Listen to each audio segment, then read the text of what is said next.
ए अर्जुनावा खाना खाला। परोस के रखा आवत थी। जा हाथ धोला तब खइहा।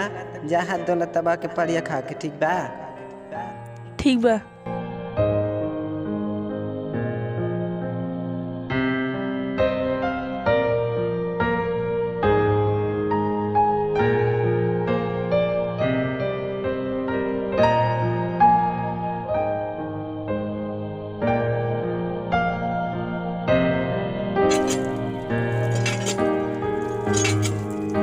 यम्मा से मलवा कहाँ बा?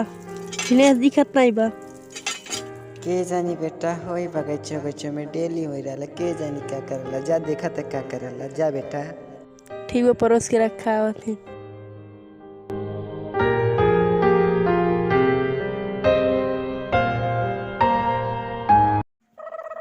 हाँ जानू का सारी सुनबू तो सुना कि गोरे रंग पे ना इतना गुमान करा, गोरा रंग तक कुछ दिन की हस्ती है।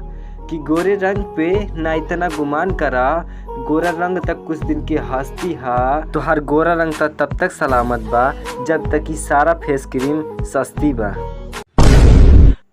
का ना मजा आयल तो दूसर सुना हला है कि चले लू स्कूटी से करे लू घमंड। ए हमार करे जा कि चले लू स्कूटी से करे लू घमंड। कि जब से तारा प्यार में पड़ल बानी, सुना कि जब से तारा प्यार में पड़ल बानी तब से हो गल बा जिंदगी झंड।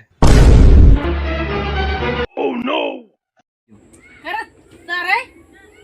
रख तेरी माँ के भैया आगे रख रे भैया। ना भैया, ना भैया, ना भैया, भैया ना भैया, ना करे तेरा करे पनवारा करे भैया आगे रख रे। नहीं भैया, ना करे भैया, नहीं भैया, नहीं करे वाला रे गला भैया। भैया नहीं करे भैया, भैया नहीं करे भैया।